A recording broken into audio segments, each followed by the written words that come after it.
nuk ka kaluar. Kthehemi në disa tema që besoj se audiencës i vinë shumë interesante. Zgjedhjet e 17 nëntorit kaluan në Kosovë. Kosova dhe kosovarët janë shembull i mbarvajtjes së zgjedhjeve demokratike sipas një modeli skandinav. Do thotë asnjë nuk ka incidente tek kjo, zgjedhjet ecën në mënyrën sa më shëndosh, në mënyrën sa më të mirë dhe nuk ka ankesa, të gjithë pranohet se kush është fituesi dhe jeni një shembull, do të kisha thënë për gjithë në rajon, duke përfshirë edhe shqiptarët në Maqedoni. Më intereson vlerësimi yt, tash edhe më herët ishe personi i dytë më i votuari në nivelin e Kosovës. Dështimi në Prishtinë nuk do thotë Kosova të votojë prapë se prapë. Ne jemi në proces politik. Për mua, unë mendoj për çdo politikan, kudo që tjetë është një nder i madh dhe përgjegjësi e madhe kur del të kërkon votën e qytetarit. Nuk ka gjë më të shenjtë se vota, nga njerë këto e bëjmë retorikë. Por në esencë, votës e qytetarit duhet t'i futesh brenda atij, sepse nuk ka gjë më të shenjtë se sa kur njëri ta jep besimin, ta bartë besimin, ta bartë vullnetin e tij, që ju flitni në emër të tij, që ju veproni në emër të tij. Me vetë faktin që ai ka vendosur t'ju votojë juve, domethënë ka shumë faktorë që kanë ndikuar për ta dhënë votën të ju. Dhe kjo duhet të mbush me përgjegjësi. Para se tash është një privilegj i jashtëzakonshëm, ky privilegj do të vesh me një përgjegjësi, ti je i përgjegjshëm për votën që ta ka dhënë qytetarët. Dhe normalisht në një ambient të tillë politik, ju duhet përgatituni që ta respektojnë vullnetin e qytetarit. Qoftë ai që të voton, pëlqen apo s'pëlqen, ju duhet përgatituni paraprakisht ta merrni vullnetin e qytetarëve tuaj.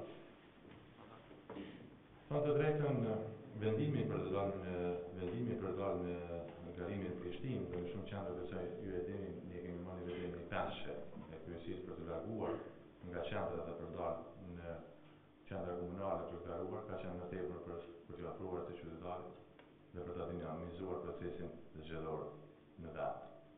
Ky është vendimi im për Prishtinën, për të dhënë dinamizëm vetë procesit zgjedhor dhe për t'ju ofruar një ofertë qytetarëve të Prishtinës, një ofertë më serioze, për faktin që edhe të tjerët ofruan ofertat tilla serioze për mundoj nga rivalët politik dhe kështu që në mënyrë u bëni dinamike vetë procesit zgjedhor dhe padyshim që këtu fitues mund të dalin vetëm qytetarët.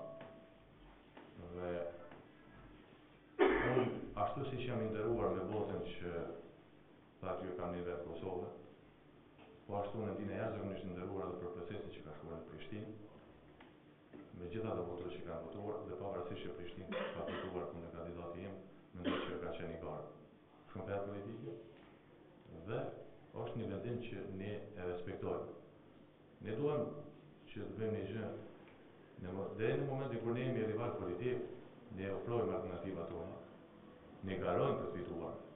Po në momentin kur dihet rezultati zgjedhor, ne i bashkojmë vendimin popullit dhe e mbështesim kandidatin që ka fituar. Kjo është ajo që ne duhet të bëjmë në Kosovë. Nga ora 9 ose 21, në momentin kur kam dëgjuar rezultatet zgjedhore të zotëtarët e kam thirrur zotin Mustafa në telefon dhe e kam uruar dhe nga ai momenti kam ofruar gjithë bashkëpunëtorët e mi, gjithë potencialin tim për të shërbyer atij që përmes tij të shërbejmë qytetit tonë. Mendoj që kjo është ajo që ne duhet ta bëjmë dhe po provojmë ta bëjmë, ta instalojmë në Kosovë. Kosova ka krijuar një traditë të zgjedhjeve. Është e vërtetë. Në zakonisht në zgjedhjen në Kosovë, kam thënë, Kosova i ka dërguar dy mesazhe të fuqishme, se nëse mund të them, ka bërë dy sprova dhe tash mbetet sprova e tretë, që ishte ende komprovuar. Së pari Kosova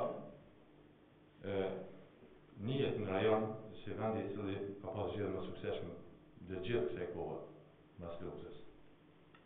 Qytetarët e Kosovës kanë dalë në zgjedhje, kanë votuar pas një ekses, për të respektuar ndaj tyre.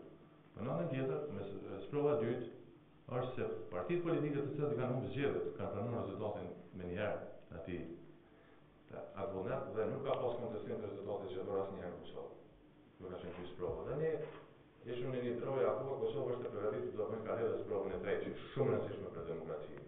E fillon konsolidimin demokratik në një vend, e ndihmon demokratizimin në një vend, ishte a është gati Kosova ta bëjë një hap që përveç se din me bëjë zgjedhje të mira dhe përveç se din për në rezultat, a është gatshme Kosova të bëjë ndryshim të pushtetit, rotacion të pushtetit. Këto ende që kishte provu Kosova.